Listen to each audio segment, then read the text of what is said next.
Imagine a sea so vast, so turbulent, it holds more shipwrecks than the Bermuda Triangle. And yet, it's not a sea at all. It's a collection of freshwater giants, known simply as the Great Lakes.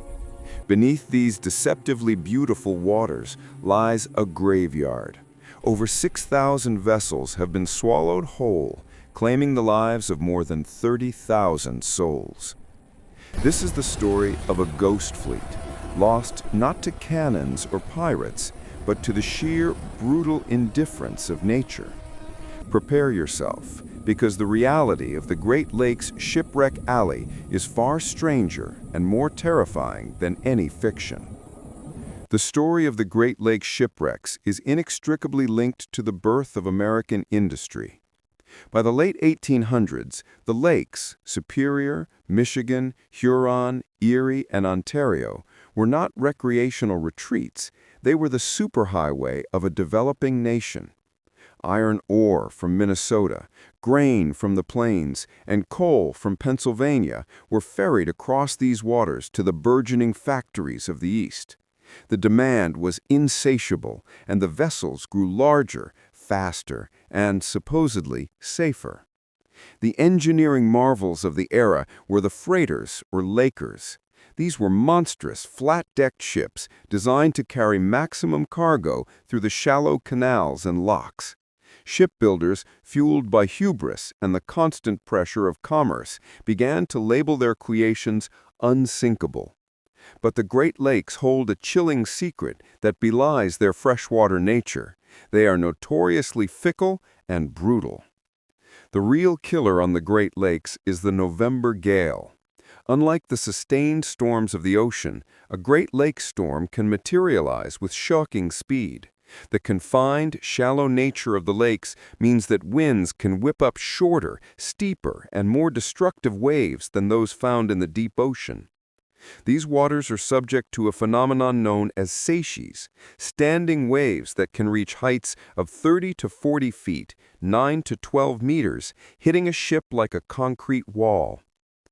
The year 1913 delivered the most catastrophic lesson. Known as the Great Storm of 1913, this single event was a weather anomaly so severe it remains the benchmark for maritime disasters on the lakes.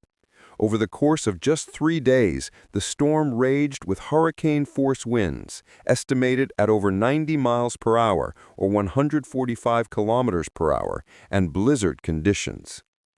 The destruction was staggering. 19 ships completely lost. Dozens of other vessels severely damaged. Over 250 sailors perished. This wasn't a slow, salvageable disaster. It was a sudden, violent annihilation. Entire crews vanished without a single distress signal. While the Great Storm of 1913 represents the scale of the tragedy, no single wreck captures the enduring mystery and fear of the Great Lakes quite like the SS Edmund Fitzgerald. The Fitzgerald was at the time of its launch in 1958 the largest ship on the Great Lakes. It was a giant, over 729 feet long, nicknamed the Queen of the Lakes. On November 9, 1975, the Fitzgerald, laden with iron ore pellets, was traversing Lake Superior, the deepest, coldest, and most unforgiving of the lakes. A fierce winter storm, known locally as a Witch of November, was gathering. At 7:10 p.m. on November 10th, the Fitzgerald vanished from radar near Whitefish Bay without a single radioed SOS. All 29 crew members were lost. The wreck was eventually located 530 feet below the surface, broken into 2 large pieces. Here is the mystery. No one knows precisely why it sank.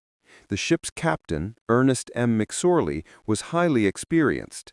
The investigation proposed several theories. Hatch failure? The waves overwhelmed and broke the clamps on the deck hatches, flooding the cargo hold. Shoaling. The ship may have scraped a shallow seabed near an island, damaging its hull. Structural failure. the Two Sisters wave. The ship was overwhelmed by a series of massive rogue waves, possibly one of the legendary Three Sisters waves, which broke the vessel in two. Due to the cold, deep, and dark water, the wreck has been designated a war grave. The ship's bell was recovered and replaced with a memorial bell, but the truth of its final moments remains submerged, haunting the vast waters of Lake Superior. What makes these Great Lakes wrecks so historically significant is a final, chilling detail: freshwater preservation. Unlike the salt water of the oceans, the cold, oxygen-poor, and salt-free environment of the lakes acts as a natural time capsule. Wooden ships from the 1800s are often found standing upright, with masts intact, lines coiled, and even crew members' personal effects perfectly preserved. But the most pervasive and enduring element is the silence. On the ocean, sinking ships often leave a trail of debris and radio calls. In the Great Lakes, the violence is so sudden and absolute that most of the 6,000 lost ships simply vanished, leaving behind only legends and the ghostly outlines of their hulls on the lakebed. The Ghost Fleet of the Great Lakes serves as a monumental underwater museum, a testament to human ambition, industrial might, and the uncompromising power of Mother Nature. The Great Lakes keep their secrets safe, a graveyard of forgotten heroes. Their silent history awaits discovery. If this terrifying true story of the Ghost Fleet captured your imagination, hit the like button to acknowledge the sailors lost to the lakes. Subscribe for more untold historical mysteries, and tell us, what other maritime legend chills you to the bone? Share your thoughts below.